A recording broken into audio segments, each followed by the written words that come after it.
Seguimos en La Olla, Sazón Pública, y hoy conversando de maíz, de una tecnología ancestral que ha habitado nuestro continente entero y que nos ha permitido, como nos lo contaba Carlos, reproducir esta tremenda diversidad y, como nos lo decía Rita, colocar alimentos base para los ciclos de regeneración de la vida. La papa, el maíz, la yuca como grandes, y en torno a ellos una gran cantidad de una diversidad de alimentos muy rica, María Julia.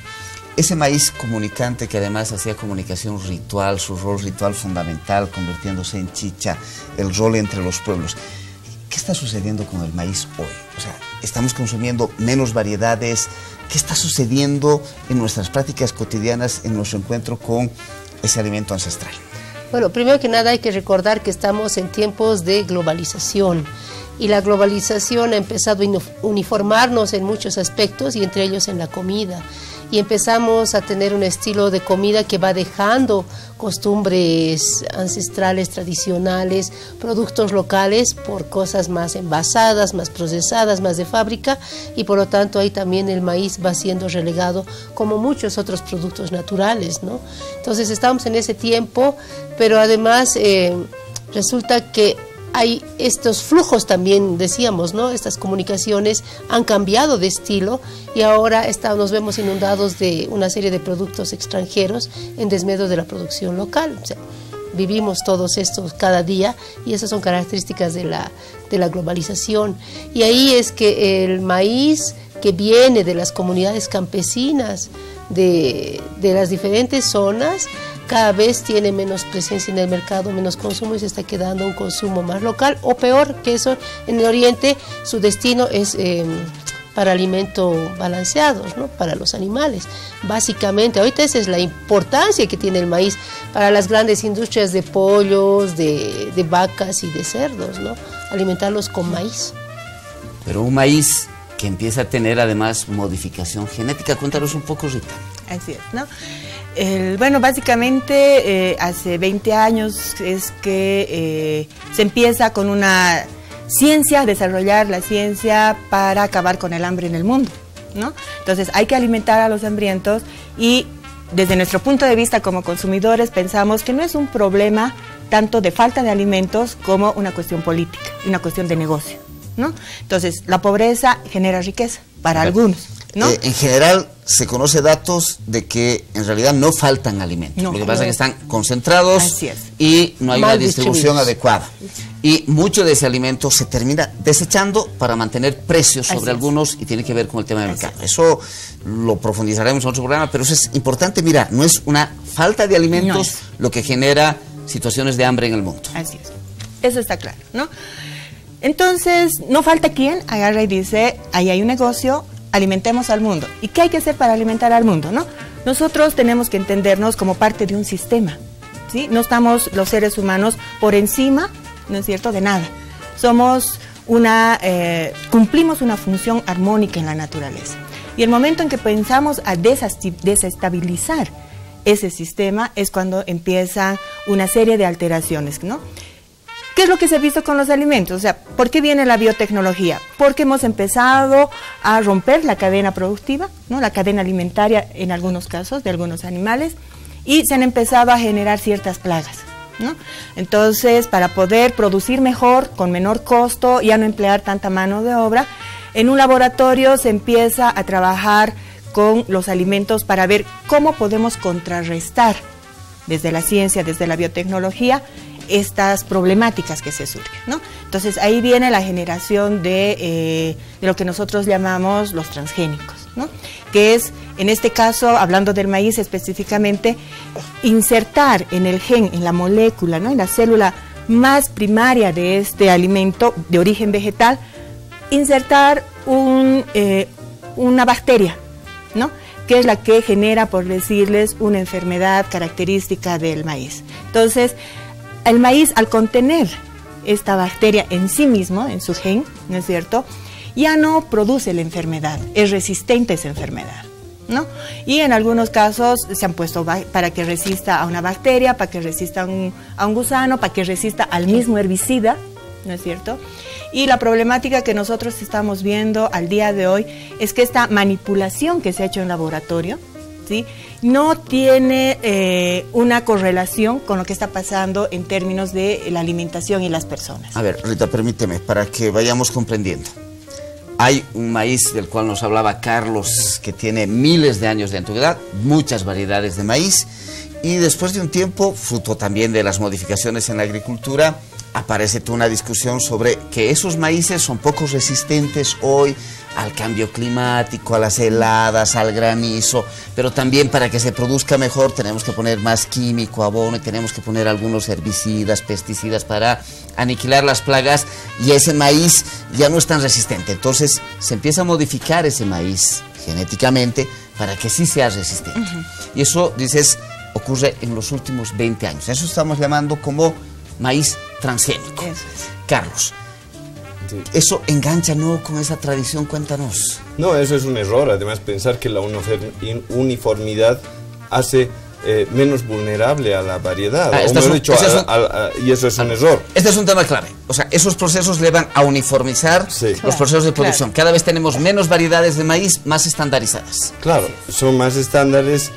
Y cualquier cosa que afecte a uno afecta masivamente a todos. Entonces podemos perder tranquilamente eso, pero no solamente perder esas variedades que teníamos antes y que han sido suplantadas, erosionadas, destruidas por otras que se han impuesto, que son de origen comercial, que nos hacen dependientes de las grandes transnacionales del maíz, ¿no? y de todos los productos que vienen relacionados con ello.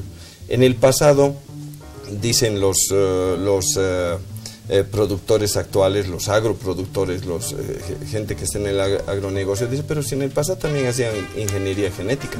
Claro que sí, pero esa ingeniería genética estaba ligada a sus necesidades, a su vida, a su producción, a su cultura, a su ritual, a todo su vínculo espacial, afectivo, etcétera. Es decir, no es el elemento, el maíz no es un elemento, no era un elemento comercial frío de intercambio, es un elemento que vinculaba a las sociedades, que articulaba con toda su cosmovisión, y además no se le otorgaba simplemente un valor material. No olvidemos que las culturas pasadas conocían mucho más de temas que aún la ciencia actualmente no las conoce y que todavía no las explicamos.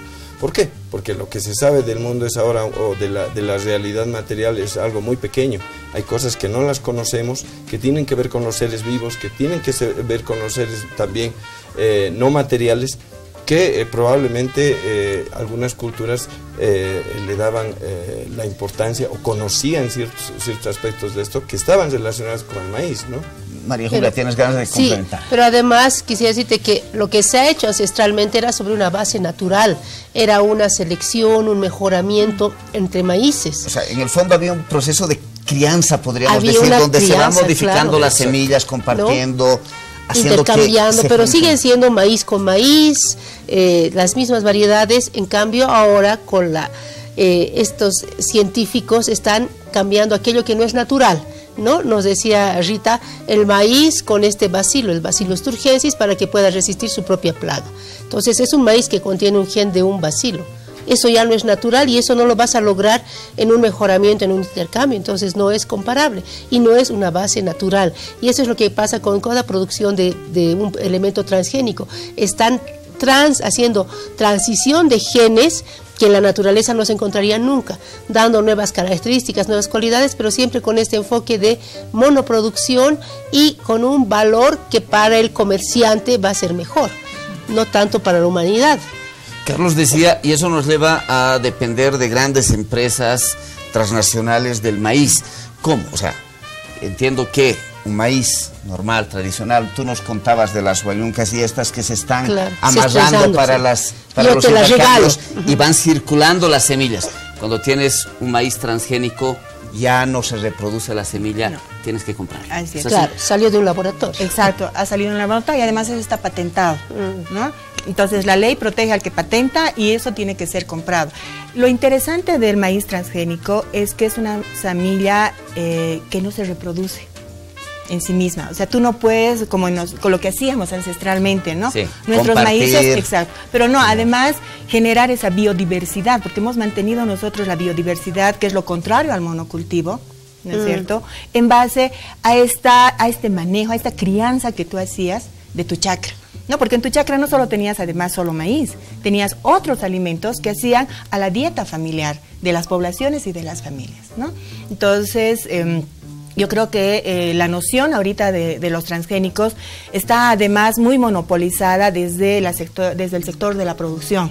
Son ellos los que están definiendo dónde se produce, cómo se produce, qué necesitan, por qué es necesario aumentar la productividad, por qué es necesario menos mano de obra, ¿no es cierto?, en el campo. Pero ¿y los consumidores? ¿Qué decimos frente a eso? ¿Alguien nos ha preguntado si queremos maíz transgénico? ¿No? Esa es la pregunta que nosotros nos estamos haciendo. ¿Realmente sabemos lo que comemos? Vamos a ir sobre este tema. ¿Qué hacemos nosotras, desafiados sobre eso? Carlos, así en un minutito para cerrar este bloque. Decía Rita, históricamente, ancestralmente, lo que hemos creado es diversidad. No solo combinábamos maíces y tener más de 130 variedades, sino combinar cultivos, semillas. Esa es la parte tradicional que conversa bien con el clima, los Andes y su diversidad ecológica. ¿Cómo es, Carlos? Sí, claro, cada variedad, cada raza está adaptada a una determinada altura, a un determinado patrón cultural también de consumo del maíz. Tiene cierto grado de proteínas en la altura, tiene otro grado de proteínas en el valle y otro en las zonas bajas, justamente porque se ha adaptado a las deficiencias de proteínas que pudieran haber en cada uno de los lugares, o a deficiencias nutricionales de las culturas. Entonces está totalmente adaptado para el consumo de cada población. Y por eso es un patrimonio, digamos, viviente el que tenemos, un patrimonio genético cultural, porque ha acompañado a cada una de las culturas en su desarrollo. Y eso es algo que está protegido por nuestra propia Constitución, ¿no? Está protegido por el derecho de los pueblos con su pasado. Esa diversidad de maíz no la podemos entender también con esa diversidad cultural tan rica en el país. Quería poner una cosa porque tenemos justamente una denuncia sobre ese maíz transgénico en este bloque. Lo vamos a hacer a la vuelta, en el tercer bloque, y ya volvemos aquí en La Olla Sazón Pública. Espérenos.